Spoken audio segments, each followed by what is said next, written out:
America's turning 250, and it's time to rock out with our forefathers. American-made, battle-ready style for true patriots. Whether you're marching in the parade, grilling in the backyard, or raising a toast to liberty, do it in the gear that screams freedom. Celebrate 250 years of USA in style. Wear your American pride loud. Trendjackers.etsy.com.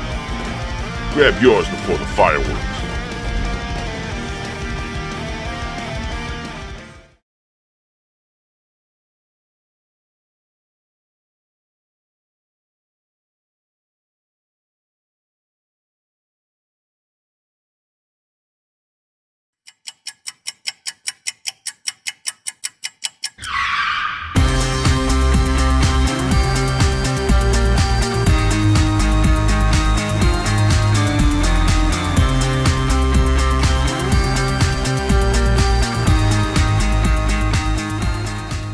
Tony, welcome to go. Hey, Joe, how are you?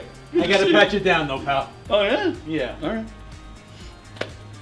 Got anything on you? Anything I should know? I got nothing. Anything weird going on? What?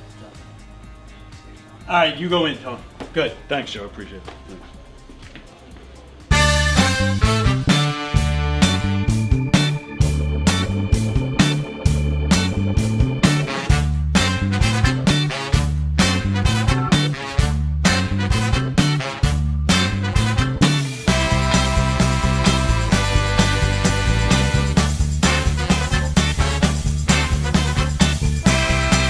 Hi, I'm Tom Kelly of The Tom Kelly Show.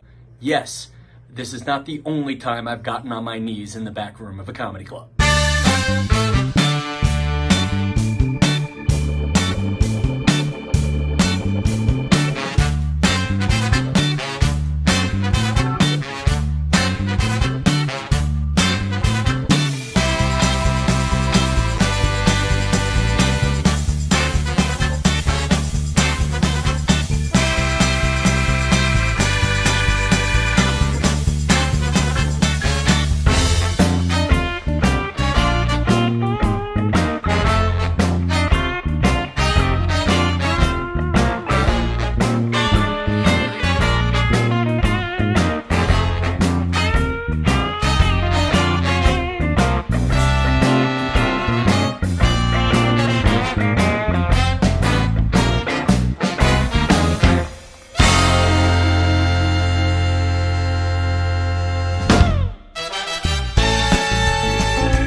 The Knock 'em Dead Comedy Radio Show is also brought to you by Two Eagles Auto Body.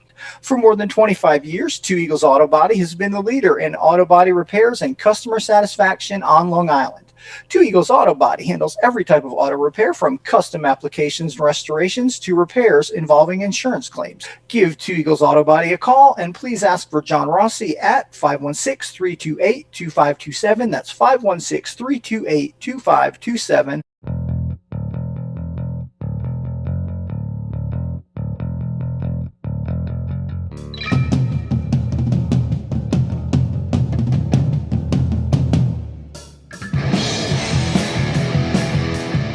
Hey, how do you say there, people? It's Johnny Brennan, creator of the Jerky Boys, also of Fox TV's Family Guy fame. I just want to let you know you're listening to Tony on the Knock 'em Dead radio show. They're gonna keep knocking 'em dead, so keep listening, you wacky sons of bitch. Right there. Over and out there, sweet Charlie. Long time no see, man. Hey, man, I miss you guys, man, that Knock 'em Dead Comedy Radio. I just want to say thanks for making my millennium. Oh my gosh. Well, it's a love fest. Yeah, you heard that story. Yeah. So I guess, should I tell it again? Oh, yeah, if you want. I mean, yeah. You know, you guys are into comedy. Does it really help when somebody gives the punchline?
drops away above the chimney tops. That's where you'll find me.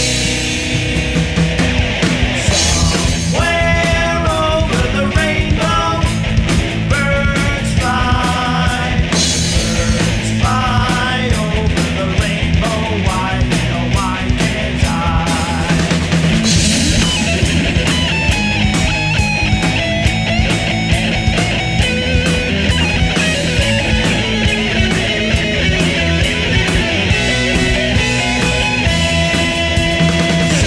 Somewhere over the rainbow, way up high, there's a land that I heard of once in a lullaby. Somewhere over the rainbow, skies all blue, and the dreams that you dare to dream really do come true. Someday I wish upon a star and wake up where the clouds are far behind me, where troubles come like lemon drops away above the chimney tops. That's where you'll find me. Somewhere over the rainbow, birds fly over the rainbow. Why, oh, why can't I? Someday I wish upon a star and wake up where the clouds are far behind me. If happy little bluebirds fly away above the chimney tops, oh why can't I?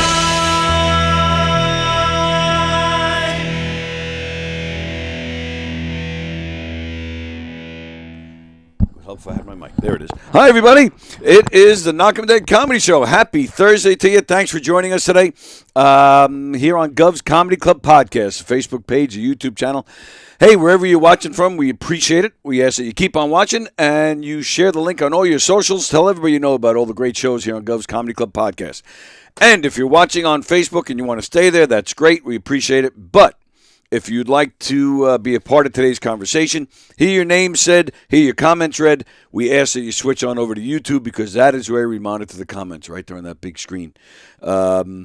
Yeah, so that's where we're checking out the comments. The Knock 'em Dead Comedy Show, we're coming at you live from the legendary Governor's Comedy Club in Levittown, New York, and we have some legends with us today, ladies and gentlemen. Frank is here, of course. Frank is here. Frank's a and joining us is Terry Seidl. Thank you. And Michael Leuci, ladies and gentlemen. And let's hear for myself. I got their names right. Hey. Yeah, right.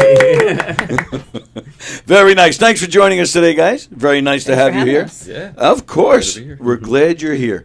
We're going to play some tunes. We're going to hang out a little bit. I'm going to start with Terry. I see you're from Centerport. Well, not anymore. I live in Huntington Station now. I was living in Centerport for a short period of time. Okay, never mind. Yep. All right. So much for my research. Oh, so you're in Huntington Station now? Yeah. All right. I was going to ask you, tell me something about Centerpoint because I don't know anything about Centerpoint. Centerport is beautiful, and I was trying to find a house there. I wanted to live there. I was living in an apartment I moved in on February 29th, 2020, so it was there, and I was excited. Wow. I got this whole new life coming, and then I was get in the house. You cannot meet your neighbors. Yeah, exactly. Right. So that was the end of that. But it was not in the. It was in the part of Centerport where you don't see people right next door to you anyway. Oh, okay, yeah. So, but I loved it there, and I was looking for a house, and I looked, and I looked, and I looked, and I looked, and the secret got out on Centerport and became like a. Very popular place, so like you buy a $500,000 house and you pretty much had to knock it down. Yeah, start right. Over, so built something big. That wasn't. But I feel like the universe took me where I needed to go, and I was from Huntington Station before that. And I landed in Huntington Station, and Mike moved in around the corner. A couple months later? Yeah. Oh wow. Literally around the corner. Yeah, and really? Toby Tobias lives around the block that way, and Mike and Maggie Mills live a half a mile that way, and Linda Sussman. Nice. Everybody's really close by. Well, yeah, so Huntington is a fun area, man. Yeah. In fact, the band that we just played, go see them tomorrow night. Now hear this, they're playing somewhere. I showed the graphic. I don't remember where it is, but they're playing tomorrow. But their drummer Rob, he's in Huntington Station as well. Oh, cool. So Rob? Yeah, Rob Linder is his name. Okay. Now here, this is the band. I couldn't tell you the other members' names. Yeah. But yeah, he's a Huntington Station guy. So yeah, that's a fun. And you got Huntington right up with all the great places for music and drinking. Absolutely. And you ever go to Meehan's up there? Yes. A couple of times, sure. Meet me at Meehan's. That place, yeah. That place is I have never had a bad meal there. If I'm seeing something at the Paramount, I'm going there first. I love that place. You have any idea what I'm talking about? I think I've been there. Yeah, you've been there? Oh, it's fantastic. All right, so it lined up perfectly. You ended up in a good place. Right where I'm supposed to be. A lot of backyard music gatherings. And nice. Always something going on. Okay, good. All year long. But now it was hard to find a lot of stuff, on you guys to do my research. So I don't know if you want it by the law or whatnot, but especially, even that's the thing. Like you just gave it up to your Huntington Station too, but that was not. In fact, I have it on my list. Where are you from? That's what it says right here because I couldn't find anything. Wow. But but now we know. Secret Right. No, but now you moved there first, and you guys, I'm assuming, were already playing music together, already knew each other. So we knew each other. We've Did you known have each to other get a- about what, 3 years now? Yeah. Three or 4 years did now. you have to get a restraining order when you moved around the block? I mean, what's going on here? All right, so you're all right so both of you Huntington Station. All right, cool. All right, well, one thing I'd like to do with all my guests, I usually wait till the end of the show, but I'm going to change it up. I'm going to do it first because it might be a nice icebreaker. Okay. What I do is I looked at Facebook and I looked at mutual friends. Okay. So I have a list of people that we all know, and I'm going to throw some names at you guys.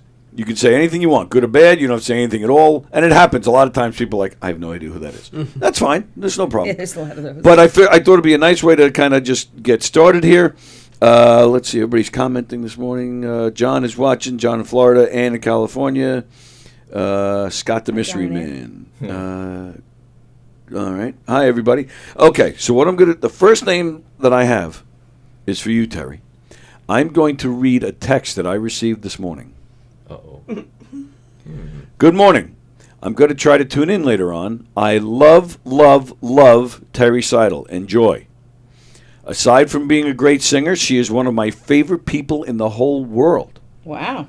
And that is a lovely lady who co-hosts with me every Tuesday by the name of Diane Fogarty. Oh, Diane. I love Who Diane. doesn't too. love Diane? I don't know. I can't trust somebody that doesn't love Diane. Exactly. I agree. 100%. She's just a wonderful human being, generous soul, just wonderful, incredibly talented. Oh, yeah. What a singer. Yeah. You know. Now you also know her her sister. Yeah, Debbie. I have never had the pleasure. You wouldn't know.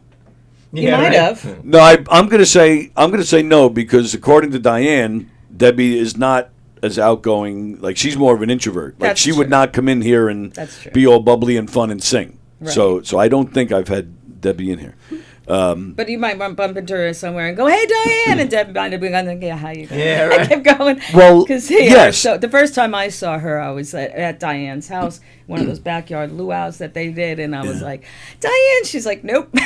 Oh wow, they used to have backyard luau's. Oh yeah. Were they in bikinis and stuff? Did you know when they were kids, the house behind them was a brothel? Did you ever hear that story? I'm did not making this up. Ask Diane. Ask I her. will ask her. I know. That's in West Babylon, right? She grew No, up- that's where. she grew up in West, West Babylon. Babylon. Yeah. Okay. Yeah, because I know that other people that they all went to high school. Oh, okay. Yeah. Yeah. She said they had their backyard and the house right behind them, and she That's- said you never would have known it. They just eventually, I think, got friendly and they were told, but they had no idea. But Wow. I would never move. But yeah, Diane is great. All right, so I'm going to go back and forth. So name I have from Michael. Oh, another nice, just a beautiful human being, Derek Muterspaw. Oh, yeah. I know Derek. Yeah, Mr. Pop and Twist. Mr. Pop and Twist. Yeah. Very talented. The balloons he artist makes and are great guy. unbelievable. Yeah. Derek, you can almost see his house from here. That's how okay. close he lives. Yeah. He's a part of our family. He comes in here quite regularly. Oh, He's that's great. Such a great dude. What's the last name? Muterspaw. Yeah. So yeah, Mr. Pop and Twist is Yep. how most people refer to him. All right, the next name I have, Frank Cafora. Oh, Frank. Oh, wow. I love Frank. He is also in the neighborhood. Oh, is that right? Yeah. Okay. He lives over by Linda and Emmy, and he was my first drummer in the first time I did a band in like 2008-ish, somewhere around there. So he was hired and immediately fired because the band leader didn't like anybody being in more than one band. Like, we didn't know a whole lot about the world of music yet. Right. And so, yeah, he did a gig with somebody and immediately got fired. But Wow. I stayed friendly with him, and yeah, we've played together. He's a great drummer. Yes, Great he drummer. is. Great guy. Good guy, His yeah. wife is lovely, and Oh, they're yeah? very friendly, yeah. And the Genesis band is just out of this world. Yeah, I haven't seen it yet. They're great. So I'm a big Genesis fan, but these guys are great, man. They're really great. They've been in here numerous times. Oh, cool. Deb D'Amore. Yeah. I know Debbie. Yeah, Debbie, I did a few shows with Debbie at the Long Island Children's Museum, where I often work as a pit musician. Oh, okay. And, Oh, yeah, that's interesting. Debbie's just a great presence and really talented actor. So funny. And, yeah. And sometimes she does stand up here. She's great. And Oh, her wow. husband, Yeah, too. yeah, You know her husband, Mario, as a well? little bit, yeah. They're Yep. great. Great people. All right, so I have 2 more names for each of you. So coming back to Terry. Mike Jewell. I don't really know Mike. Oh, I mean, okay. I know. I've You know who he is? Yeah, Right. Okay. and we do like comment on each other's stuff now and then, but that's Right. really Okay. the extent of it. Well, that's fine, because he flat left New York. He went to Florida. So, Yeah, so who cares? that's right. Yeah, I think the last time I saw him was just before he moved. He was went to see the Rockaholics. He was friendly with them. I Oh, guess. okay. Yeah. Nick Sassano. Nick Sassano. He's in a Santana tribute band. He's the guitar player. Moonflower. Moonflower. For some reason, that name's not ringing a bell. Okay, And never mind. I probably sound like an awful person now. Not at all. Not at all. I know that's my fear. If I saw his face, I'd probably. Yeah, I'm the same way. I'm better with faces. And I can tell you where I know the face from, Yeah. but then ask me the name, forget it. Oh God. All right, so I have one more name for each of you. Tom Sanfilippo. Oh, Tom. Yeah, Tom. Of course, everybody knows Tom. Yeah. Tom is If you the- live on yeah. Long Island and you have anything to do with music, you know Tom. He's the coolest dude. That guy just oozes cool. Yeah, Yeah, very cool. he Great Love that guitar really, guy. really player. does. Oh, amazing Wonderful guitar guitar player. player. Yeah. Very chill guy, and very photogenic too. I'm a photographer, and Right, I was going to get to that. I have yeah, that. and I've gotten so many great shots of him, like because they play the Flower Stage at Bradstock, and he's just very photogenic. I got a ton of pictures of him. Photogenic. We're talking about the same guy? Yeah, I know. He's beautiful on film. Really? He's a beautiful person. You mean like, so in action while Yeah. he's playing the show, you're just down Yeah. there Yeah. really? Okay. Some people just pop. They do. I suppose, Absolutely. yeah. I pop, but it smells when I pop. Well, actually, Tom was probably one of the first people I knew. Was in the theater, in the theater world more than the music world. Oh, is that for many, right? Many years, yeah. And so when we used to go, my friend Evie and I used to go to see at Creative Ministries. They in what is that in Oakdale? Oakdale, yeah. I did a lot of Noel. shows there. Yeah, Noel. And we would go to Journey Crossing Crucifixion every Good Friday. Okay. And after the show, we would go back next door to whatever it was called then. It's got a new name now, the Right. bar and restaurant next door. And we would, regroup and talk about what we just saw and what the year ahead is going to be. And Ed, Ryan, and Tom would play together. They grew up Those together, yeah. guys are so great, and we would sing Yeah. along. We knew every song they played. They were wonderful. Ed Ryan, I personally think is certifiable. He's a great guy. Very talented man. Oh my, incredibly talented. Oh yeah, out of this world. And I say it. I say it almost every time his name comes up. I don't know anybody like him. Because he's had as much success in the music world, but as he did in comedy. He started in comedy first. Yeah. He played here all the time. I saw him here when I was younger, and then kind of abandoned that, and then got into music and did just as well, if not better. It's weird to me how he had like 2 careers like that. Yeah. But it was very, very cool. All right, the You last. ever see him change a string on stage? What was that? You ever see him, like if he breaks a string when Yeah. he's playing, because he plays hard. Yeah. And he busts a string, he'll just keep on singing. He does the whole. Yeah. Yeah. It's crazy. I've never seen Oh, anything no, like I've never it. seen that. Really? It's wild, yeah. Wow. He's I once famous. saw him break 5 strings in one night. on a 6-string. No, I'm sorry. No, it was 16 strings on a 6-string guitar in one night. Wow. He just Wow. kept on- 16. Every song he would break a string. That's insane. I meant to say that to him when I saw him. And kept going. And it keeps going. He's singing, you know, whoever else is playing, or he's playing whatever's left. I don't know how he does it. but he The only does. guitar-related feat that approaches that is Frank Walker's ability to just run on stage and tune someone's guitar spontaneously in the middle of performance. Oh, that's during that's performance. beautiful. I totally forgot about that. Extremely impressive. I guess he did that with you? Not with No, me. Mike I'm out a of good tune. tuner. Oh. but no, there were some other people. Now he pissed him off. It's a Never fine again. line, and Frank always heard the fine line and tune good. Run on, run off. Yeah, And I'm sorry, who Very was this for? There's a few different people. Oh, you've done it more than once. Oh, many times, yeah. Are they like If it's get people I out of know- here? No, people I know. If I don't know them, I... Pete Townsend would kick your ass. Yeah. And then you have people like John Lennon who used to keep one string slightly out of tune on purpose so that if he listened back, he knew it was him. Right. Oh, that's interesting. Yeah.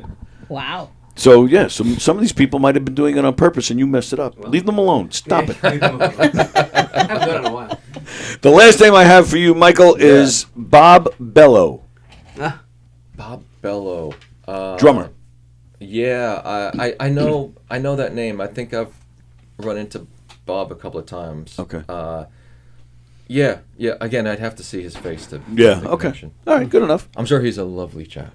Absolutely. Absolutely. I wouldn't bring him up if he wasn't. Yeah. All right. Let's see what's going on in the comments. Everybody's saying good morning to each other. That's a great icebreaker. I like that. Oh, thanks. Yeah, I like that I too. was a little nervous, you know. I'm like, who am I No, not gonna we don't know? make anybody nervous in here. No, we try to make everybody nice and comfortable. Nice outfit. You guys look like Connect 3. Oh, maybe because of the borders in our circles. I don't know. We have very strange people that watch this show. I just want to let you know that. Let's see what else is going on here. Are you happy or sad about that, John? I don't know what you're talking about. All right, so we have a guy named Andrew Fremder who watches the show, and I do feel like I have to warn our guests because his comments are like off color sometimes and just not funny. But I guess if you're conceived at a whorehouse, you're a brothel sprout. That's funny. Don't encourage him. I'm sorry, but that's my kind of humor. Yeah. Yes, it is. We should read those musician jokes then. What's that? We have that musician's joke thing. Oh, that's right. You have your. So, who gave you this for Christmas? Mom. Oh, our mother gave you music jokes. Oh, that's perfect. Music jokes. And what is this? Is a book? It's just Oh, it's cards. Cards. Cards of music jokes. We should share them. We should all read them out. Yeah. Let's see It's my kind of thing. if I could. I did in 2016. Yeah, in 2016, when everybody was really starting to get ugly on Facebook. Yeah, right. Just interfighting and everything else. I started posting a pun a day. Just have that 1 minute every day where you can just laugh. And, you know, both sides can laugh at the same joke. And You'd like to think, yes. Yeah. And you know what, Terry? That was a pun of fun. That's bad. Yeah. Somebody should stick to the instruments. See, but this is why these cards make me mad because didn't we open these like already on here? We did once on here. Yeah, and these cards make me mad. What did the robbers take from the music store? Anything that wasn't a banjo or an accordion.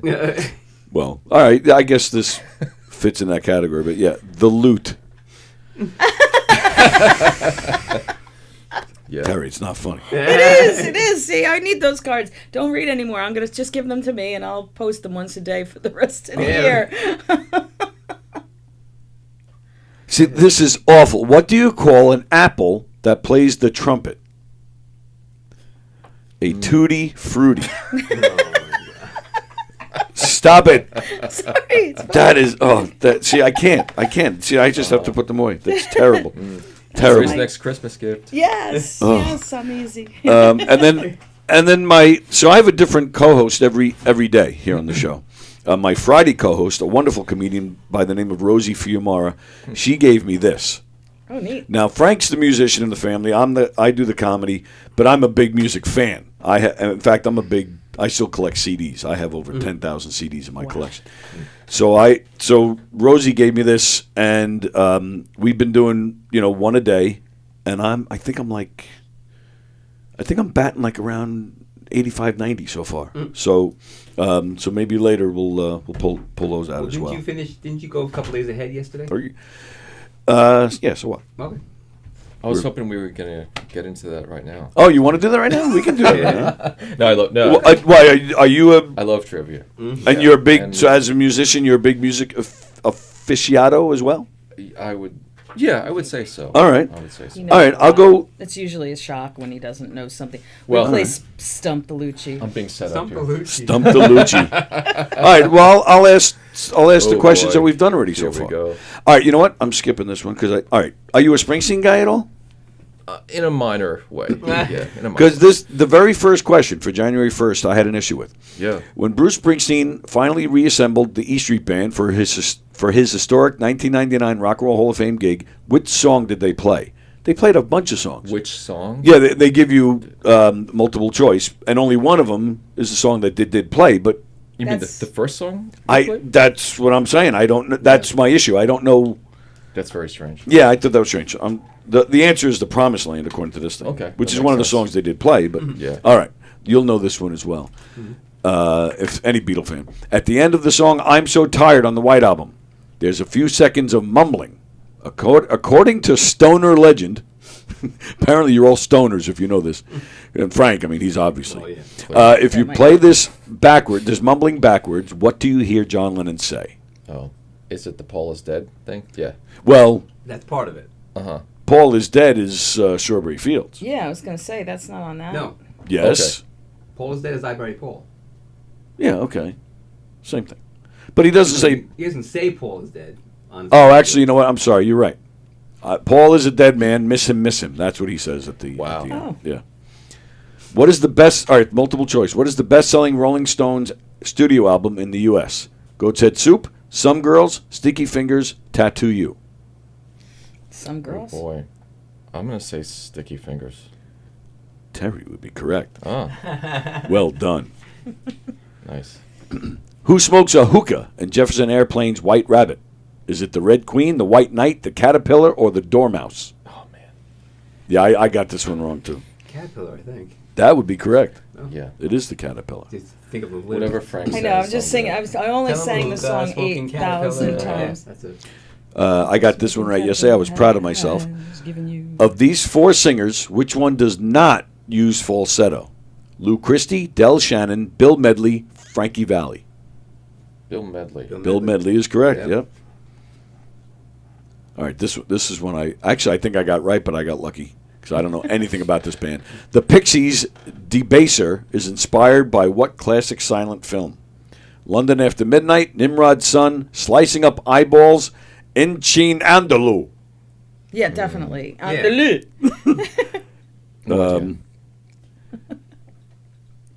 I need my glasses. What are the choices again? London After Midnight, Nimrod's Son, Slicing Up Eyeballs, Unchain Andalou. I'm gonna say London After Midnight. It is Unchain Andalou. Okay. Yep. 2 for 2, me. Put that one on the list, by the way. Yeah, right. Curiosities, Pete. All right. Let's do it on the way back. Yeah. I'm going to name some lead singers. You name the group. Levi Stubbs. Oh. This is where I'm going to get into trouble. Because there's a million people out there saying, like, come on. Yeah, Levi Stubbs. I know the name. I can't. I don't even know the name. You know it, Frank? Four Tops. There we go. Oh. Of course. Eddie Sorry, Kendricks. Rich. Oh, that's same era, right? Same. Pretty much, yeah. Temptations? Yeah. Correct. Yeah. Yeah. Billy Gordon. Don't know him. Billy Gordon. I hate that I don't know these things. Billy Gordon was with the Contours. Oh, I don't even know the contours. And then the last one is Gladys Horton. Gladys Horton. Such a real Gladys Knight's real name or something? Yeah, Trick right. question. She was with the Marvelettes. Oh, okay. What was the Contours had a big hit, right? Do you know? I have to look it up. Yeah. Look it up? Anyway, Okay, you look I know they had something. It was all right. All right, we'll leave that. We're going to get back to some of those in a bit. Yeah. Scott is yelling at me. Scott, the mystery man, says, "Let Frank talk to them. He knows them." All right. All right. Sorry, Scott. Fine. You want to talk to him? Say them. Yeah, let's talk, Frank. Oh, do you love me? That's theirs. Yes. Oh, okay. That's Yes, theirs. that's right. I thought you were asking. No, yeah. That's my question. Yes, Frank. We've Yes, always all right. loved you. Stop already. Yeah. How long have we known each other? You've known each other longer, but I've known you for a very long Mike time. and I is at least 20 years. At least 20 years. Yeah. Oh, really? Yeah, that long? Yeah. And Mike's a multi-instrumentalist, amazing musician. Oh, Is that right? Yeah. Drummer, bass, keyboard, guitar. As is this guy, by the way. No, you No, far beyond me. I believe can't me. tell you how many times I saw Frank just pull amazing stuff out of the air, at gigs and open mics and things, accompanying, superlative accompanist. Really. Thank you. Very impressive. You too. Yeah, inspiring. Thank you. Yeah. I've said it before about Frank, and the thing that always amazes me is he can hear a song once and then immediately, and he's got This it. guy. Oh, you do that too? That's amazing to me. It's crazy. Not quite as. No. I think we should have a little. Should we do a little contest? Just like if we just like. Great idea. All right. You got the guitar there. Grab it. Oh Lord. No. No. I heard a good quote the other day. It was, "Don't worry about competing, just worry about being great at what you do." There you go. That's a very good quote.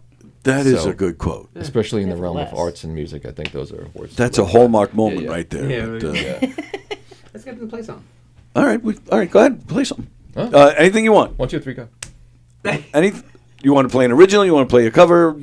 It's totally up to you guys. Well, since you do all the things in no time, let's do your song. Yeah? Yeah. Okay. This song has a little story behind it. Mike calls me up. Like I said, we live right nearby each other, so we're back and forth at each other's homes all the time and playing or whatever. Mike says, "What are you doing?" "Nothing. Want to come record?" "Sure." It didn't occur to me to say, "Record what?" What? Yeah, right. Yeah. But we'd been thinking about this Patsy Cline tribute type thing and talking about just writing songs. And so we were going to write a song on the spot. That's what he told me when I got there. But guess what? We're not going to, because when I was on my way out to the grocery store, this song came to me. So like 20 minutes later, while he was rushing to get out to Lidl, he wrote this song. Yep. So go ahead. Yeah, You I tell. literally had my jacket on and was about to go out the door to go shopping, and all of a sudden I start to hear the words and the music. And like Terry was saying, the idea was originally going to be like, just don't know what we're doing, but just come over and let's write something and record something in one night, in one sitting. That's fun, right? And but the plan kind of changed as soon as these words started coming to me. So I And just he sat did down this- and wrote the yeah. song in about 10 minutes. And Wow. And then I went over there and I was having a hard time getting part of it. But just as we were about to give up, and I'm like, just send me the, whatever, and I'll work on it at home. He's like, he looked so dejected. I really wanted to get it done in one night. And I'm like, all right, one more time. And then I was like, okay, got it. Yeah. What's the song called? It's called For So Long. And Okay. it was written like with a very classic 50s, sort of like Patsy Cline kind of style in mind. All right. And Terry just kills it. So, Cool. Nice. For So Long. I haven't seen you in Yes. for so long. Parentheses. All right. Here we go.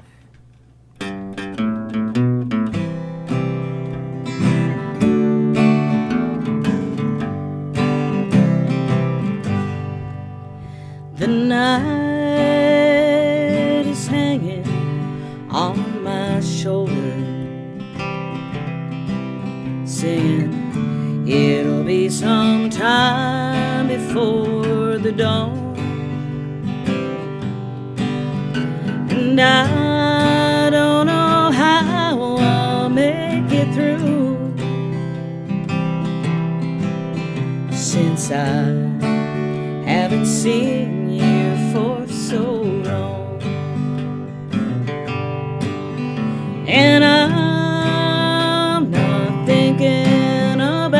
straying. I can always tell right from wrong, but it seems like these blues won't be leaving since I haven't seen you for so long.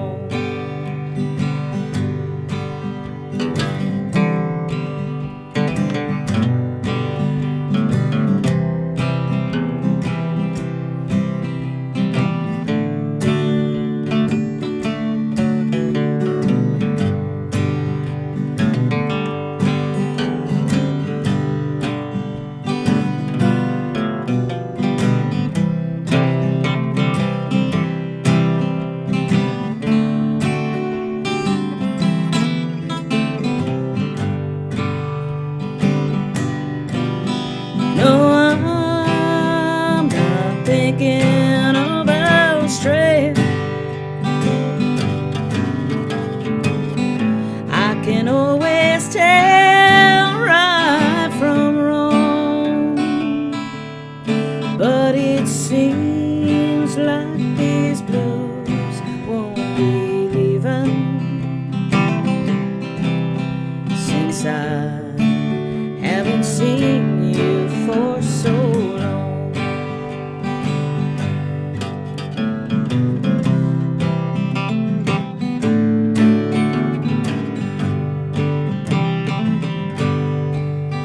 The mornings with you always warm me. Your smile could sing the sweetest song, but now I only hear the lonesome silence since I haven't seen you for so long.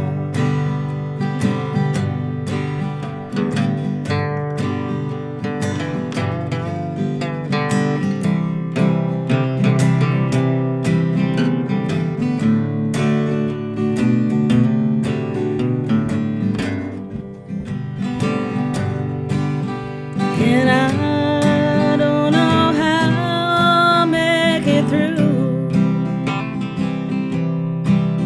since I haven't seen you for so long.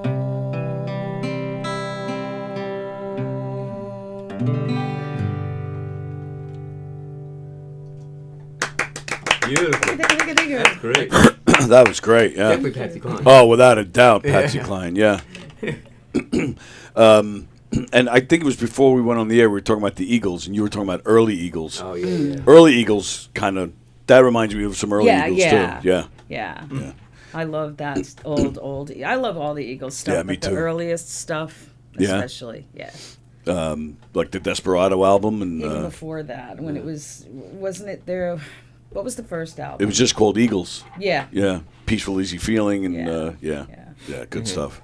Wow, that was very good. I enjoyed that. Thank you. And in California, beautiful Terry and Michael. Love my Thursdays with Frank and his awesome guests. Thank you. Very Thank nice. you.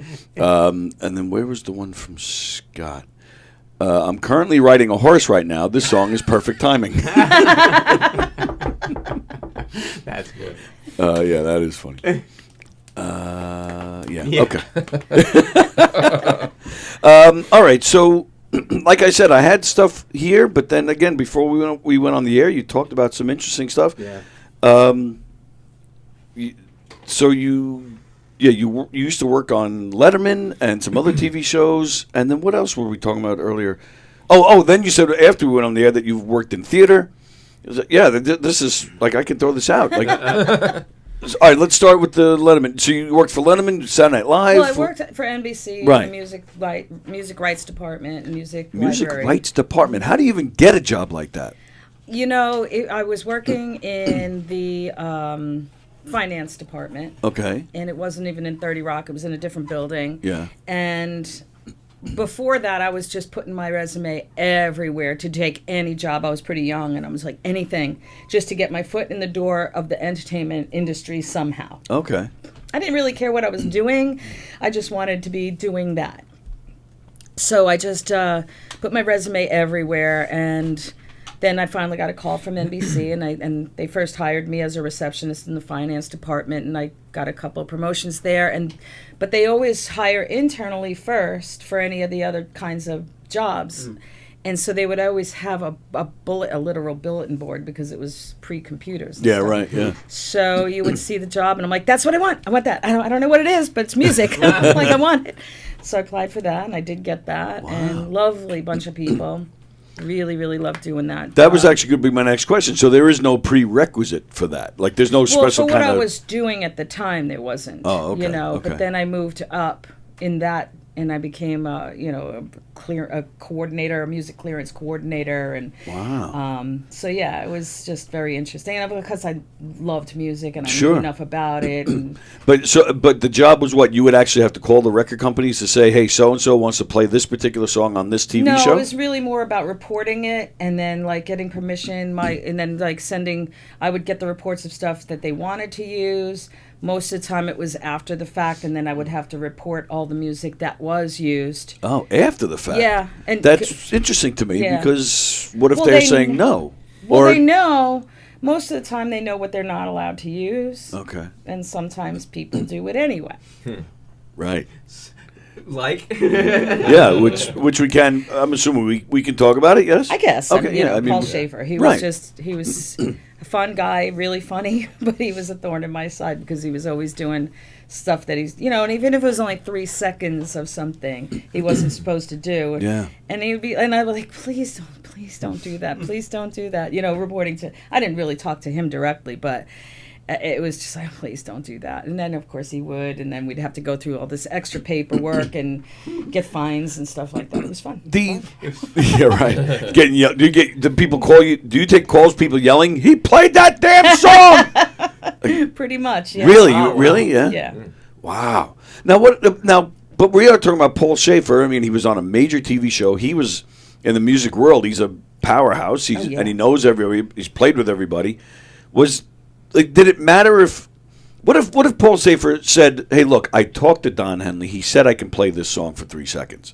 Did that carry any weight or no? I mean, it never came up like that. Oh, really? But if it did, it probably because it's not really the artist or the writer necessarily. Right. That's why I'm the asking. Publishing company. Right. And they, they call the shots based on sometimes what the writers want, but not always. Wow. And so and I didn't know a lot about bands and musicians at that point in my life. So, like now having years of experience of playing with people, you just, somebody picks up a guitar, they're immediately noodling gets some song, you know, and you're like, oh yeah, name that tune, I know that. Mm-hmm. And most of the time it was just like he would be playing in between commercial breaks, but he would go to the commercial break, so it's like 3 seconds of something that we had to pay for or get fined for. So it was always. And all the other shows were like G.E. Smith was a doll because he never broke the rules. Is that right? Yeah.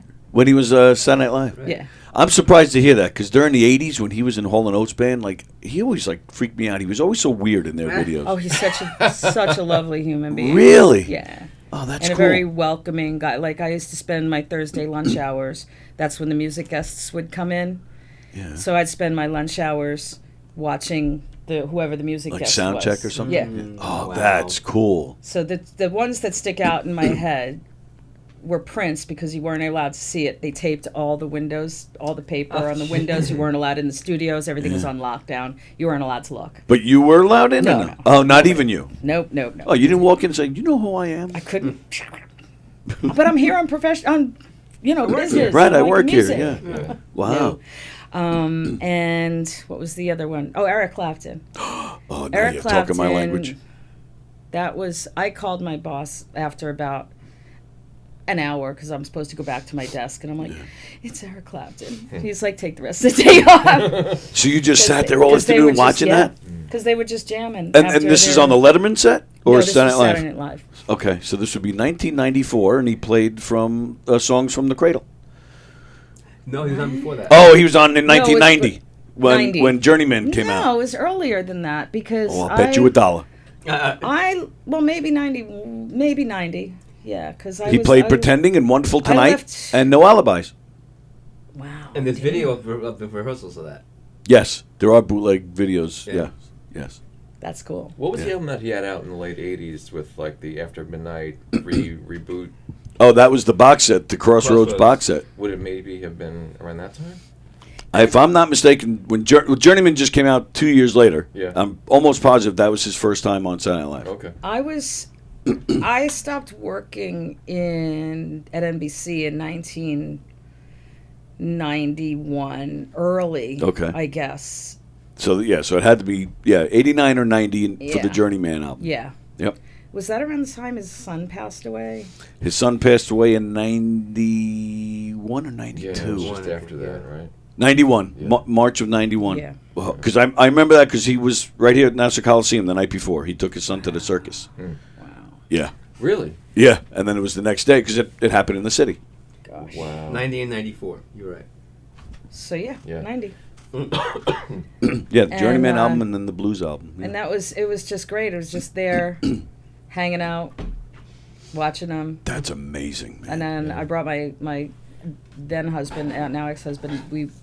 He was a huge fan, and he's also a musician, really great musician.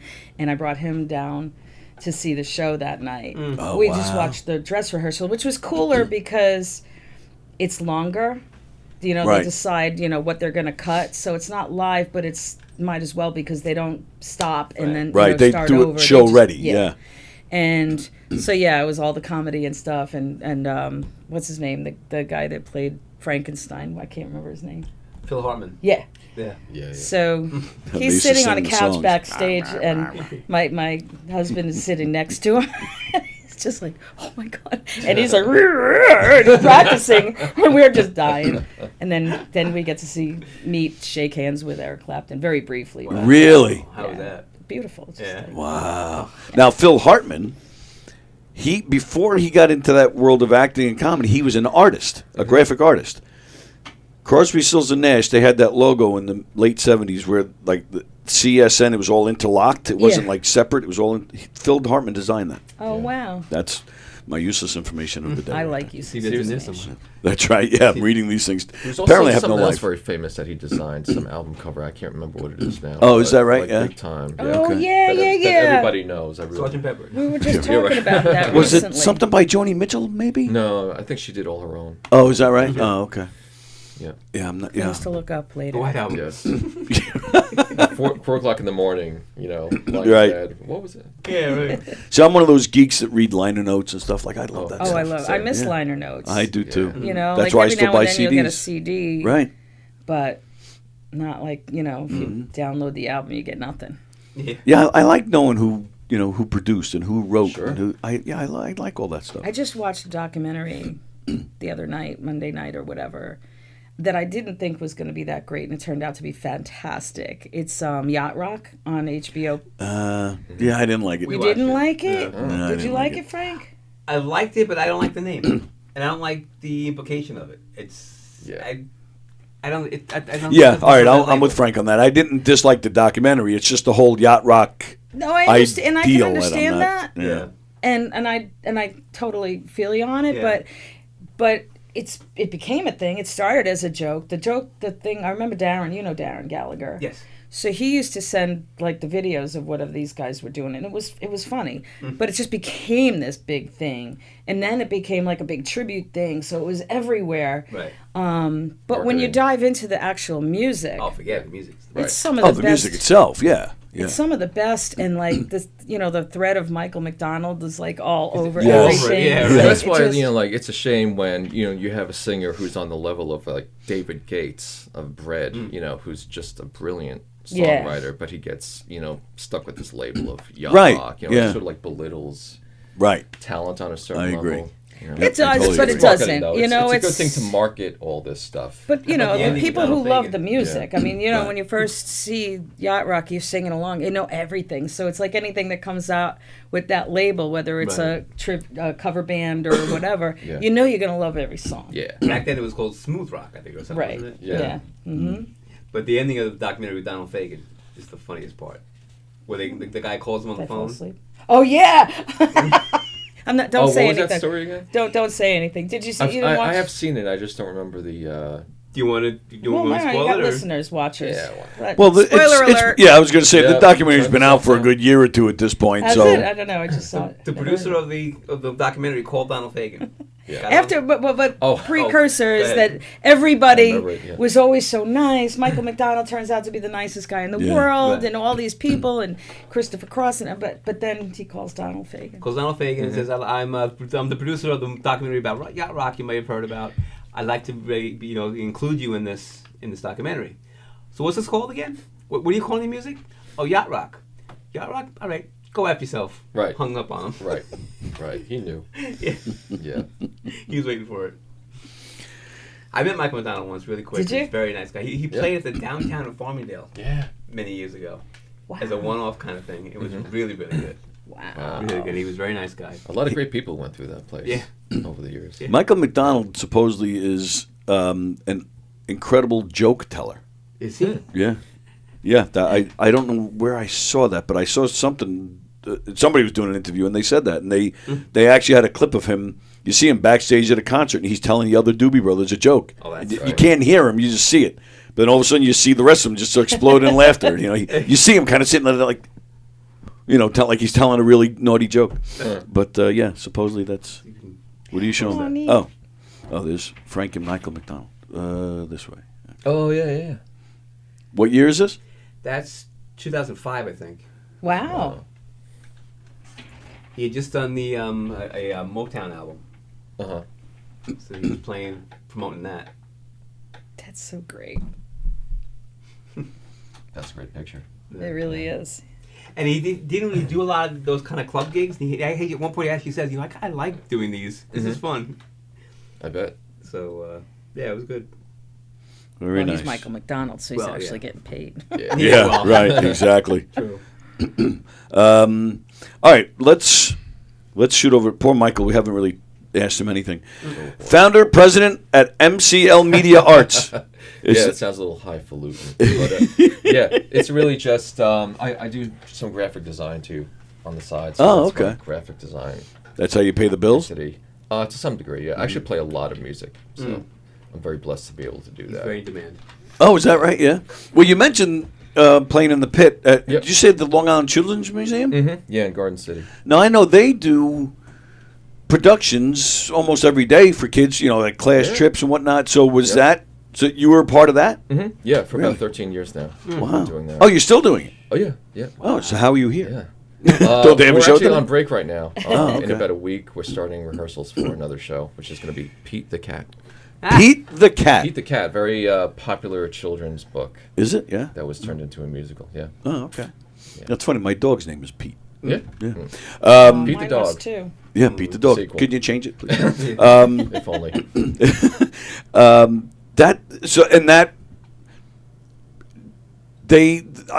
The Long Island Children's Museum, people who that's I'm not asking for numbers, Yeah, but yeah, that is like considered a full-time job? Yeah. Oh, yeah, okay. Yeah, I'm there every day. When shows are running, yeah, Right. it's a full-time, rehearsal process. Then shows run about a month and a half is the show run. Okay. Rehearsals are weeks before that, and then it's usually on to the next. One show a day, or? I was about to ask you Two. that. Yeah, Two shows a two day. shows a Oh, day, okay. usually. Drumming or? I've played drums, I've played guitar, I've played keyboard. I music directed one show, which Nice. was fun years ago. Yeah, it's great. Now, does the members of the band, the pit, you call them the pit? Yeah. Or the pit band? Yeah. Does it vary depending on what show you're doing, or is it like the museum employs 5 musicians and you guys are always there? It has kind of fallen into a core little group, which is myself, the music director, whose name is Willard Meeks, who's an amazing keyboard player. He played with Whitney Houston in the 80s. Oh, wow. And, amazing piano player. And our mutual friend, Rich Hefner, Oh, yeah. plays for that too. Yeah. Nice. So, yeah, Rich has been doing it with me for about 12 years. He plays bass on certain things, guitar on certain things, and we just have a really good time. Children's theater is interesting because, yeah, you can have a good time, but Oh my God, yeah. but you can't let the kids see that. No, you Like, can't. No, Yeah? you want to let the kids see that. Oh, okay. Yeah, absolutely. I've done a lot of theater, and children's is the best. Really? Yeah. Yeah. I've done a lot. I you wouldn't say it's the best for You me. can overact. Yes, and they love but, that stuff. I mean, you still have to know how to, but you get it's so much fun. Yeah. Yeah, It's it just- is. It is. It's fun. I'm delightful, being and then they stupid, but either yeah. love you or hate you, depending Yes. on your role when you go out into the, Yeah. to the audience. Absolutely. And it's worth mentioning that what they do there at that theater is not like watered down, like simplistic children's stuff. Right. Like, Yeah. They're always very sophisticated shows. That The theater's great. The theater itself there's is humor beautiful. in there for the Yeah. kids. There's humor in there that's relatable to adults. There's just a lot of great material, and we're always kind of like cracking up. Right. Pit a lot. Yeah. And the vibe always kind of is all encompassing. Like everybody is just having a great time. It's and, joyful experience. Yeah, it really What's is. the lady's name that runs it? Well, the new director, her name is Erica Floresca. Oh, there's a new director? Yeah. Who was the lady before that then? Yeah, I knew her a little bit. Short lady. I knew her a little bit, but her name escapes me. Nice lady. It's true. Yeah. I can see her face. The museum director or theater director? I honestly I thought it was one and the same. So maybe I am talking about the theater No, director. there were two different. Maybe I'm talking about the museum. What's her yeah. name? Yeah, that's whose name is escaping. Oh, okay, right okay. now. I thought she also ran the theater. Maybe No, the maybe theater I'm- was directed for 25 years by a guy named Jim Packard, who was a great guy. Who just retired. I remember hearing that this name. past year, Okay, yeah. I knew Lisa Rudin. Yeah, Lisa. Yeah. Yeah. Is she I still work there? with- Yep. She is. Okay. I'm working with her constantly. Oh, very nice. Yeah. I've known Lisa and I met in 1989 doing children's theater at Broad Hollow Theater. Look at that. Oh, wow. And then shortly after that, she moved to L.A. Mm-hmm. Came back, I think, 20 years later, and I found her on Facebook. She did not remember me for shit, but I told her, and in fact, I had a picture of us. There was a picture of us in Newsday from one of the shows, so I showed that to her. Mm-hmm. I said, "That's me," because I had hair and I, was thin, and where she didn't change at all. So we ended up working together. I run a comedy troupe, and she worked with us for a while, and then she was talking to me about possibly maybe getting involved, and she got mad at me. So I haven't heard from her in about 5 years. Okay, I'll have to tell her about this. Tell her I said hi. Yeah. Yeah, I like Lisa a lot. Yep, yeah, Lisa's great. I ran a comedy troupe. I gave somebody a part in one of our shows. She wanted it, and I said, Lisa, I said, you're in all the shows. I just need to use this guy for something. She got mad at me. She didn't get the part and stopped talking to me. So, but yeah, she very talented, and and she had nothing but great things to say about the shows over there. And yeah, that's a great gig, man. Yeah. That's cool. Yeah. Yeah. And do you ever get like you don't get tired of playing like kids music, or you're just happy to be playing music? It No, doesn't matter. From my standpoint, I'm just blessed to be able to go to a place and do this and get paid to do it. And, like There you go. the great reward of it that I'm always talking to people about is that, you go into a situation like that with kids and you never know if you're going to be their first, like, spark of inspiration to That's do true. something creative, okay. artistic. Because Sure. we've all been there. Like, we all have that moment when the light Yeah. bulb goes on. Sure. And that could be that for Yeah, right. some Okay. kid there. That's it. Oh, I never thought So of that. it's kind of Okay. a humbling sure. realization. Wow. He's getting really deep with us today. Yeah. Wow. Did anybody Does ever come that. back to you from that and say, I saw you here years ago? And A couple of times, there were a couple of people over the years who came back and said, like, hey, I saw you guys, when I was 10 years old, 8 Wow. years ago, things like that. And Neat. That's cool. yeah. So what were you doing in the theater world? I did a lot of Performing? yeah. Oh, very nice. Yeah, I worked at Creative Ministries mostly, and Claire Rose Theater in Patchogue. When? Claire Rose? Yeah. Geez, that was in, let's see, I started working some 90s, early 90s. Oh, okay. I was mid 2000s. I love Sister Grace. Love her. I loved her too. She's if she doesn't like you, you know it. Oh, absolutely. And your life is in danger.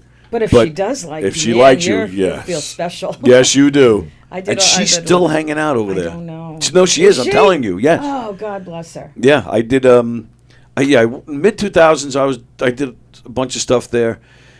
Hadn't been there in years, and then this past summer, I was shooting a movie with Don. It's a running joke. This is Don Sill, and every time I say his name, I show this picture. So it was a film of his, and we were shooting a scene at Claire Rose. And the person that let us in, I said, "Please tell me Sister Grace is coming." And they're like, "No, she's not coming today." I was like, "Damn it!" I said, "But she is still hanging around here." And they said, "Oh yeah, she's here all the time, still running it." Oh, that's Love that woman. fantastic. Love that woman. Me Yeah, too. I love that place. Me too. Love that theater. That's where I kind of got my feet wet. Like I worked in the city, and so there was really no life after 5 o'clock. You know, by the time you get home, it's 7:30 at night. You know, whatever, Sure. and then like to go do something. It was like So it was when I stopped working in the city, and I was in between jobs, and then once I got a job, that's when I found that life after 5. And I started with a dance class, and then I auditioned for a show at Claire Rose, and that was my first show there. And I love straight theater as opposed to musical theater. I like my music and my Sure. theater separate for the most Okay. part. I have done both, obviously, but it's when you just do straight comedies and stuff like that. I love that they're stuff. just so much fun. That's one of the things I loved about that place because, theaters got to pay their bills. So a lot of them will do the Neil Simons and the popular musicals and to get the people coming. But Claire Rose was very good at sneaking in, a show here and there that you never heard of. You didn't know anything about it, but it was fantastic. Yeah. And that was my introduction to Claire Rose. We did a show called the Senator Wore Pantyhose. Oh, wow. Bob Milletta directed. Do you know Bob? Yeah, sure. I loved sure. Bob. What a I did, funny man. A thing called 4 for the Evening, and they did one act from 4 different shows. Oh, nice. And this was probably my best acting experience ever. This show called Absurd Person Singular. I did not utter a single word until the very end of that show. Wow. And it was all physical comedy. And basically, it's in England, and we have this little flat, and we're having a party, but I'm trying to commit suicide the entire time. Oh, I'm sticking my head in the oven. I keep getting thwarted. I'm like hanging myself I'm doing all this stuff, and my husband's getting all pissed off, and the neighbors are coming and going. And it was just the most hysterical show.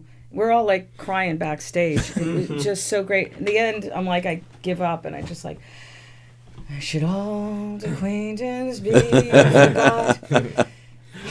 I never brought to mind. And that was it. That was all I said in the whole thing. That's hilarious. Definitely Yeah. one of my best performances. Nice. And children's theater was great. And like I did musical theater, like I did Grease there. Do you know Andrew Prince? I definitely know the name. I can't place it, but I definitely know he the was name. our musical director for a lot of stuff there, but he did Grease there. At Claire And Rose. to do Grease in that little tiny theater, Yeah. fantastic. Really? Yeah, to be able to make it all small, but still, it was still one of the best productions of Grease I've ever seen. Would there be a band, or was it pre-recorded music? No, we had a small band. Really? We had Andrew and this guy, Greg, played guitar, and a drummer, I don't remember his name at all. And that was Michael pretty much Leuci? it. Yeah, probably. He's too young. Oops. But it was a really terrific show. Where was this theater? Claire Rose is at St. Joseph College in the back. Oh, On the lake, on the pond there. Still there? Or- Yeah. Oh yeah, still there. Really? Great little place. Yeah, done a lot of stuff there. Wow, that's cool. Yeah. That's very cool. And so when I left, but then my son was born in 2000, and so I didn't do anything for a while, and then I decided I'm going to start dabbling back and stuff. Theater was just too time consuming. Oh yeah. To be a mom working full time, at day job and Kids get in the mom, way of I was everything, like, don't I couldn't they? do that. So that's how I got back into music. And shortly after met Diane, and yeah. Nice. Yeah. And speaking of, meeting people along the way, I know, Michael, you've done some work with Harmonica Bill and Mark Deck. Yeah. Is that all right? You see, did I bring up something bad? Harmonica Bill, yeah. I saw on your Facebook page you were promoting something with them a few months ago. No? You want me to find it and show you? Yeah. Yeah? Maybe. Bill, I'm trying to think of Bill's last name. Oh, Lifford. Bill Lifford. Harmonica Bill and Mark Deck? No? I'm Mike goes embarrassing every myself day. right now. He's but doing something else. I often know people by other by other monikers. Or He's Bill is he's a prosthetist. I don't know if that helps you. that will eventually. Yeah, right. That would be good to know. I would swear I saw something. Let's see. Speaking of monikers, Yeah. My favorite is Jim Traitline's For You. Oh, Micheluch. Oh, well, there is that. Yeah, there are several. There's several. Yeah, there's several. There's the October 16th, 2025. Musical hijinks for the next few days. Tonight, co-hosting with the Creation Dream, open mic with Terry Seidl. Tomorrow, 10:17, with Harmonica Bill and Mark Deck at Charlotte Speakeasy, Farmingdale. Ah, okay. Lowdown Blues. Yeah. Yes. Yeah. You know what it is? I don't really play with those guys that often. Those particular guys. So, Okay, all right. We'll just move on. They're not. Never mind. But yes, harmonica. Yeah. Well, all right. But that leads Sorry, me to Bill. another question I wanted to ask too. Like, so we have T-Bird and the Buzzards. That's us. Yeah, we have Laurel Station, Fairground, Maxwell Street Blues, Cripple Creek. Like, how many bands are you guys in? What's going on? And it's mostly the same people, isn't it? Well, no. No. Mike he plays in a lot of real bands. A lot of real bands. Why you don't play? Why? real Yeah, you play fake bands. What are you talking fake about? bands. No, I have one real band and one part and like one very very part time or two very very part time band dishes. You know, they're things, they're projects that we're putting together. Yeah.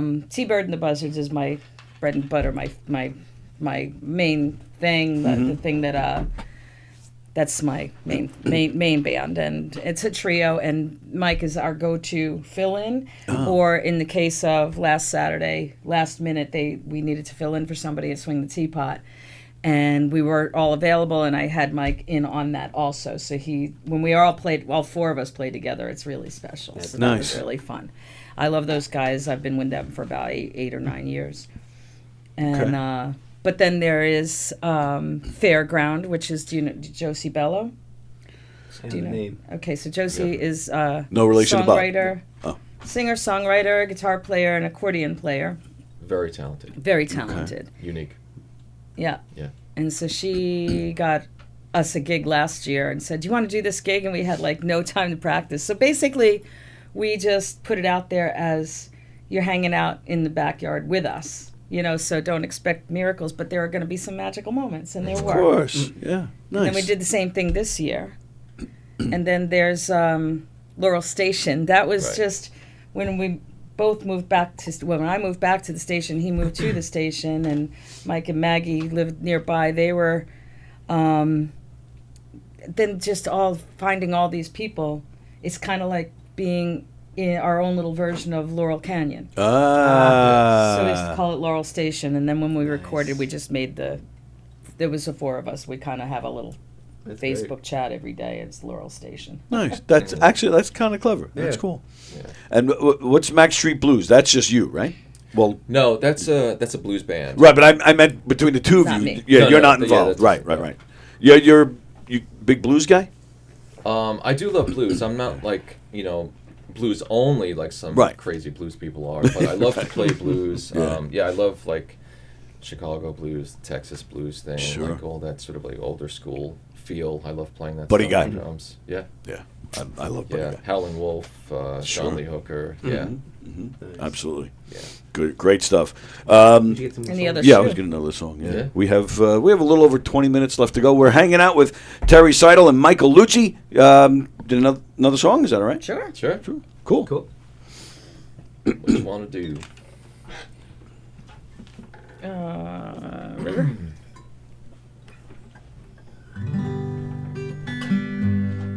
Is this another original? Yeah. This one's mine. And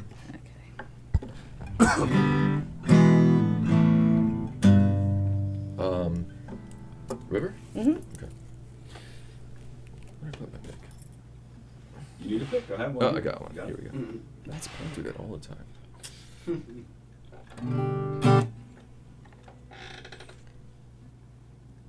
One, two, three.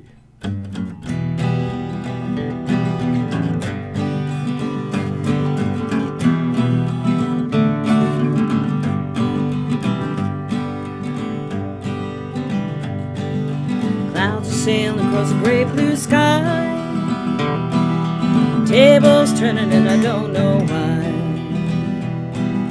Green leaf taking me with the tide. The day is young and the hopes are high. Thought escapes down the river. Restless mind is delivered, and a blanket of peace falls over me. With a clear mind I paddle, coursing through the straight and narrow, and I'm thinking that's the day something cracked in me. Yeah, I'm thinking that's the day something cracked in me.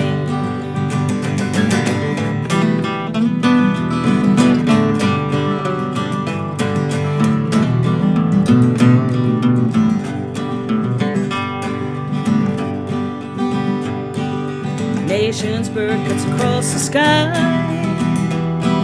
She's speaking to me and I don't know why. Water shines like glass, looks calm and still, but underneath the surface moves fast as hell. Thought escapes down the river. Restless mind is delivered, and a blanket of peace falls over me. With a clear mind I paddle, coursing through the straight and narrow, and I'm thinking that's the day something cracked in me. Yeah, I'm thinking that's the day something cracked in me. Wind of change blow on me, and the mighty river took me there. Carry me back to me, and the mighty river took me there. Yeah, the mighty river took me there.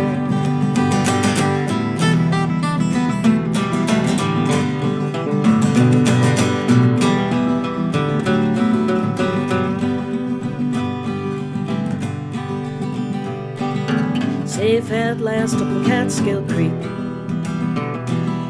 Lesson learned, still waters run deep.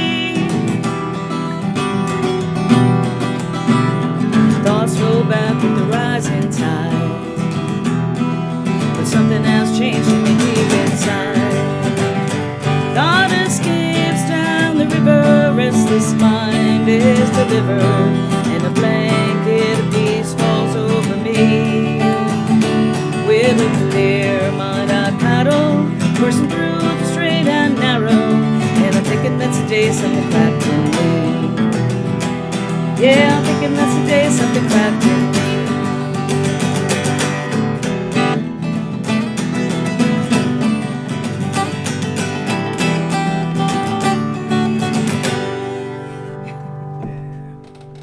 Oh yeah. Nice. Thank you. Jeez, yeah, these are great tunes, man. Thank you very much. And that one's got some 7/4 tempo in there. That's nice. That's really yeah. nice. Like ooh, caught my ear. I'm not sure what that means, but Oh. yes. What did you just say? Some of the song was in 7/4 tempo, which is an odd tempo for. Is that for me, or did you do that? No, I did that myself? You did that. Look at that. You did that. You did it on purpose. Yes, I That's did. it, yes. Of course. Of course, If- you know, when I did the 7/4, because you got to go into that. Right. If Jim was here, he'd say, "Oh, now Frankie's getting into theory." Yeah, exactly. He used to pick on me for my Ovation guitar because it was plastic. Yes. Frank and your plastic guitars. But well played. No. All right, so we have about 15 minutes left. We're going to do some questions for both of you. So whether it's in any type, children's theater, musicals or playing, music, memorable gigs. Maybe somebody famous jumped up, or maybe you tripped on stage? Anything makes it memorable for you. There are so many, but I gotta Oh, say, yeah, I did we can one do more the than other. one. We did one the other one I was just telling you about. I don't. It was it was very last minute, like I said. We have the Buzzards are Bill Miccio and Sal Novello, and they're both like brothers to me. They're really, really talented, great people. And so we're playing our songs. We added a few things. We had Mike along. Mike and Maggie from Laurel Station got up and did a song with us. And I don't know, there was just this one moment.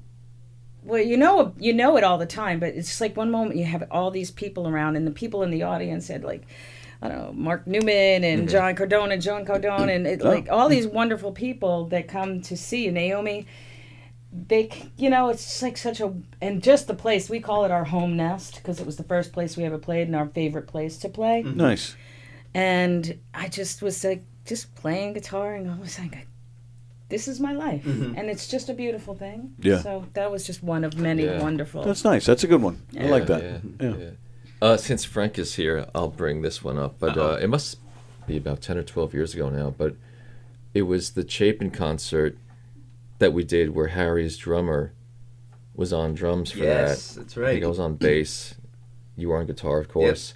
Yep. And yeah, it was just very cool to look over there and think like, oh, that was Harry's drummer, and we're all kind of on stage together. No, that's very cool. cool moment. That guy's name is Walker too, isn't it? No, Doug Walker was the guitar player. Howard Fields is the drummer. Howard Fields, yep. And he actually complimented you because you played in that same show. You played one with Doug Cortler. Yes. And you drummed his part. Right. I think probably said to me, he's like, who's playing that drummer? I said, the bass player. He's like, oh my god, it was great. Oh man, it was really that's good. Nice. Yeah. Nice. Very nice. Okay, next question. Guilty pleasures. So it could be a band, a song, a movie. Oh, Guilty pleasures. Many. Okay. Yeah, that's hard. I mean, I don't feel guilty about any. Yeah. Right. I'm like, That's I own good. it. I know. Okay. We can go with that. You should your other question you always ask.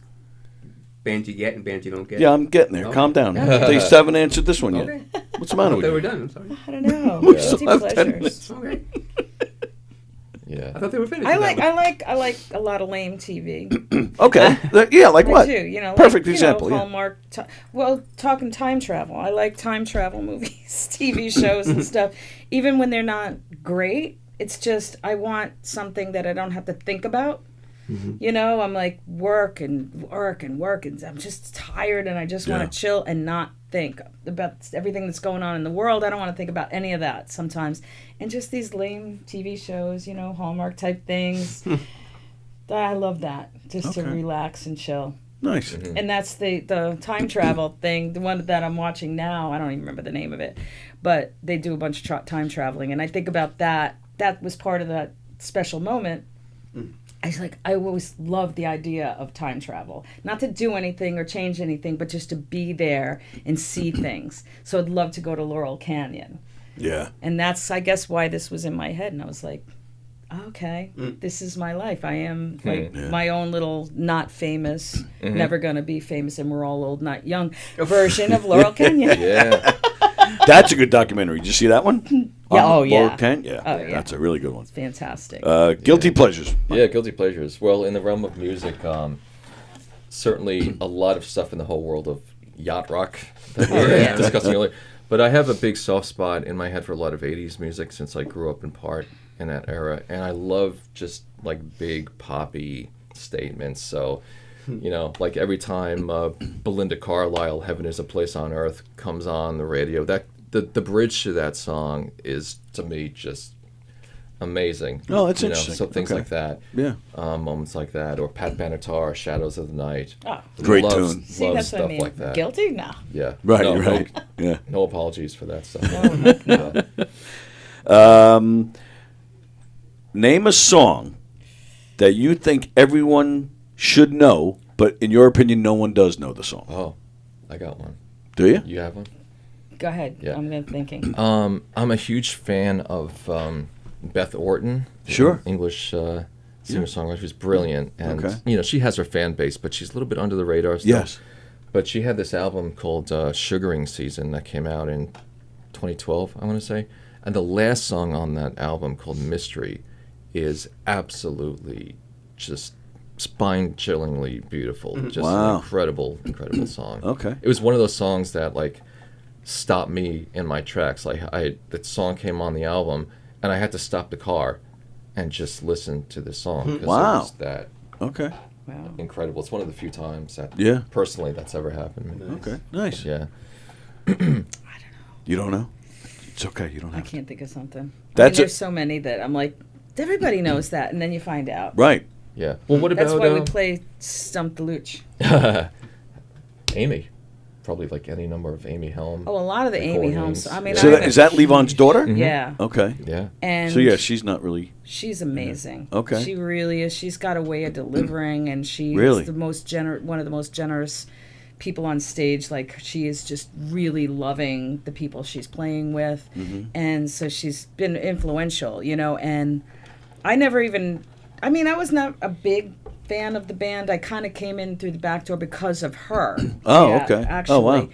when I was going to Mountain Jam for the first time, was way after it had been going for a long time. It was 2017, I think, and so I didn't know a lot of the artists that were playing, so I just downloaded a bunch of music, and then I downloaded hers, and "Rescue Me," I think, was the first song I ever heard, and it was just so her voice, the production, everything about this. Was that a cover of the famous song "Rescue Me," or is this is an No, original it's also called original, "Rescue Me"? yeah. Okay. And a couple years later, the Buzzards, along with a bunch of other friends, Carl Schmidt was playing drums, and Harvey Levine was playing drums or bongos or whatever.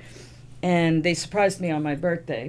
They all learned the song and let me sing it. Oh, that's cool. It was so much fun. Yeah, I bet. yeah. So how did you end up like going to something like Mountain Jam when you didn't know a lot of these bands? Well, it's a lot of friends. I mean, a lot of people from around here go to oh, Mountain okay, Jam all okay. the time. My friend Scott and my friend Robin, they've been going for years. Do you remember Robin Knapp? She doesn't live around here anymore, but you must Remember have the known name?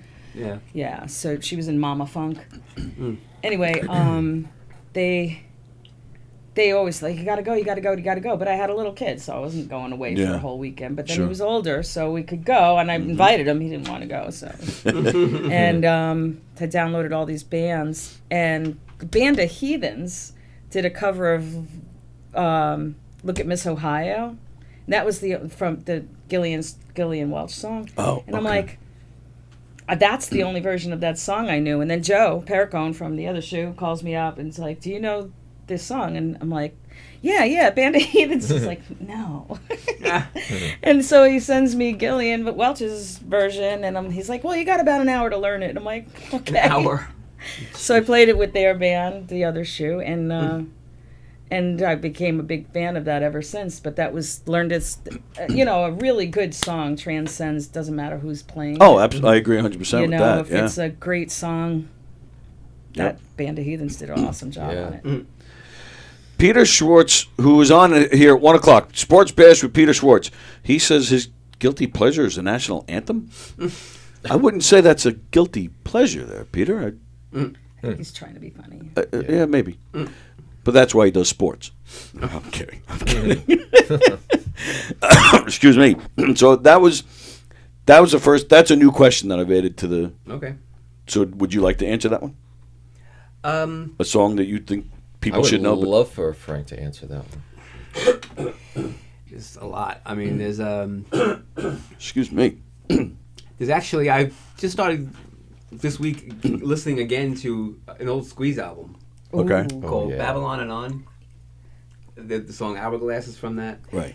Every song on that album is amazing. Oh yeah. Yeah. Hourglass is a great song. Yeah.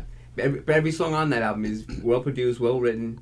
They could all be hits. Oh, okay. And All it's right. just an incredible album. What is it? Bridges to Babylon? Babylon and On. Oh, that's what I said. Yeah. Okay. Babylon and on. Um, Speaking of babbling on and on and on, do you remember Yeah. there's what was the deal with your Paul Carrack thing at the Ritz?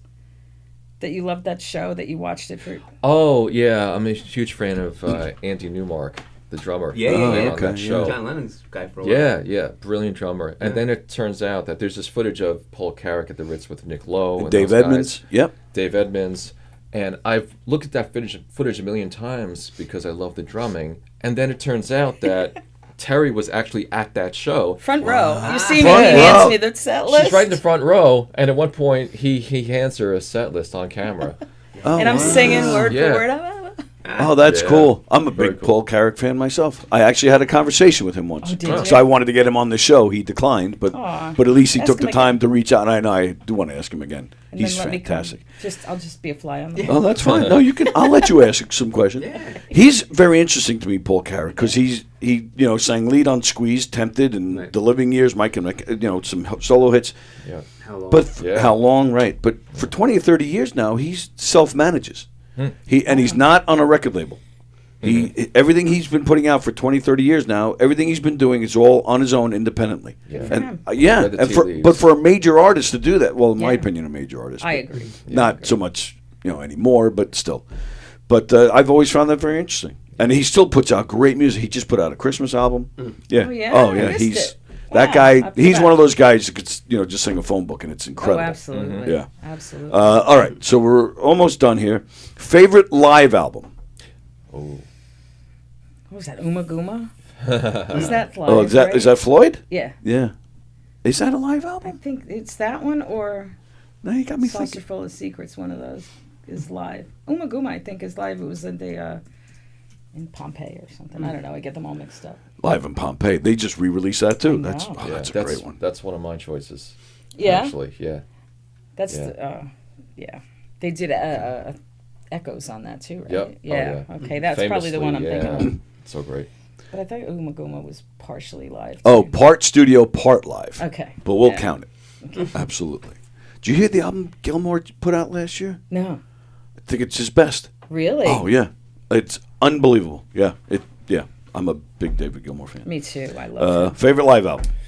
I don't know if I have a favorite live album. Yes, per you se, do. But just no, I don't. Kiss Alive too. There's So- like eras of things I love, like all the live Rolling Stones from the '70s. Sure. The Joni Mitchell "Shadows and Light" album. That's actually a great album. Lots. Frampton Comes Alive turns 50 this year. Yeah. Is that? Oh, it already 2 days happened. ago. Oh, Yeah. is that crazy? I know. He put out a video talking about it. Oh, really? Yeah. Crazy. All right. Most iconic voice. That's a hard one too. Oh boy.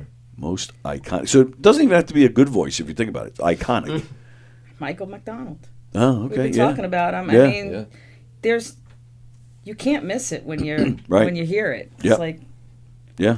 oh, it's Michael McDonald. Even on those early Steely Dan records that he Yeah. sings back up on, you hear him. You know that's know him. who it is. Yep, Yeah. absolutely. Oh, that's a good answer. Do you have one? Most iconic? I don't know if you could say most, but Frank Sinatra, Michael Jackson. Sure. How many? Bruce Springsteen. I guess you can even throw Dylan in there too, because Dylan. Oh, again, sure. who Yeah, sing yeah. whether you like the voice or not, nobody else sings like that, right? Right. So Like Stevie Nicks. Stevie Nicks. How about underappreciated? Okay. But sort of iconic voices. I would say Mavis Staples or. Oh, yeah. I mean, everybody loves Etta James, but Etta James at her best is, oh my God. Yeah. Great. Agreed. Fantastic. Okay. Favorite.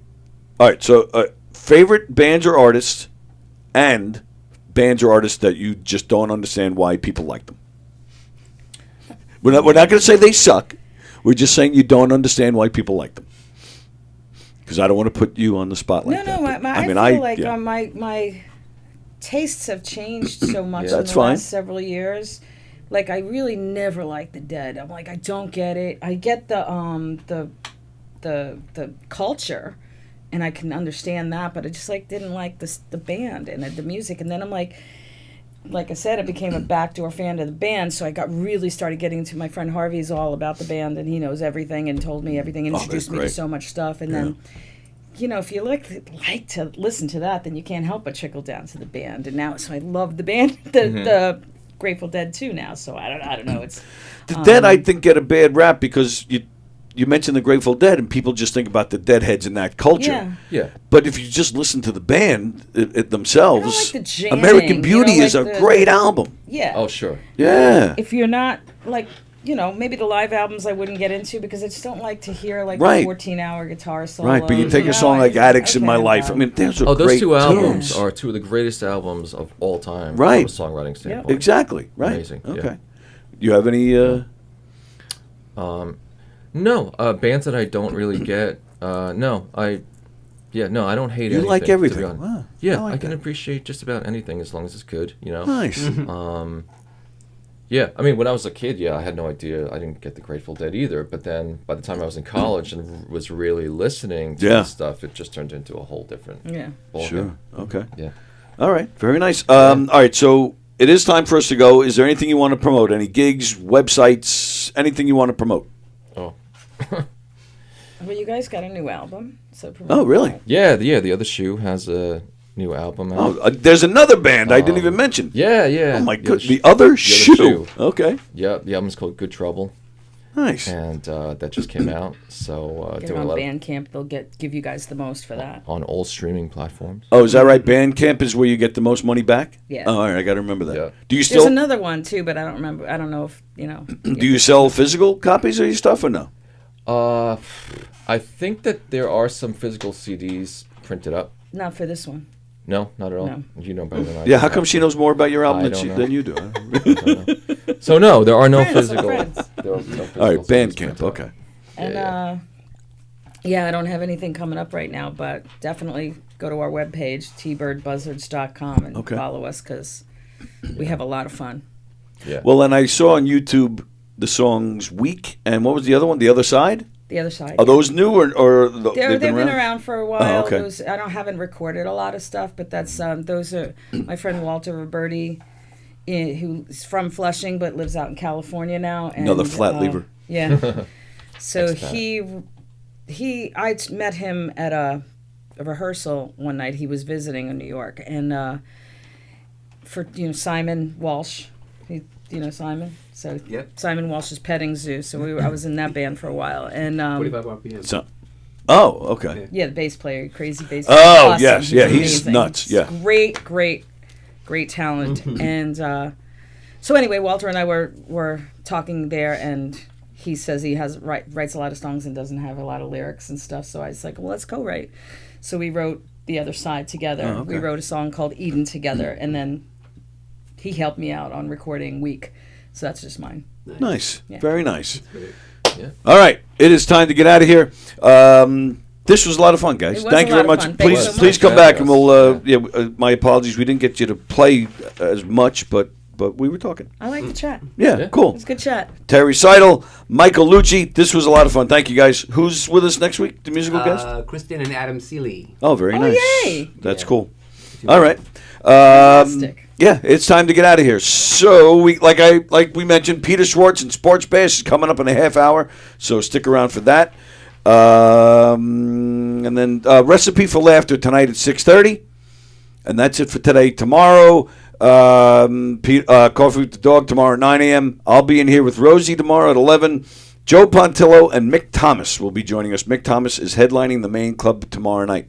So watch us and then go see Mick. He's fantastic and a good dude. Tomorrow night at 8 o'clock, Donversations with Don Sill. Don's guest this week, me.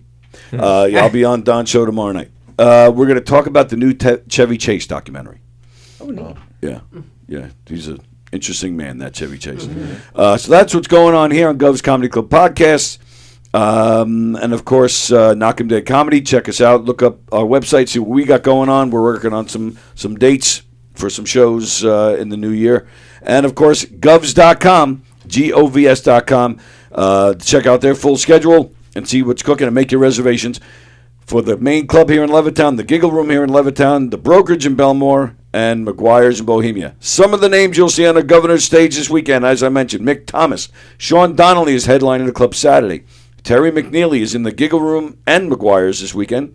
Billy Guyer, Carla Okeson, Kathy Arnold Jr., John Ivorone, Tony Landolfi, Joe Winchell, Chris Cassandro, Mike Tanzi, and Anthony Rodia is at the Brokerage this weekend.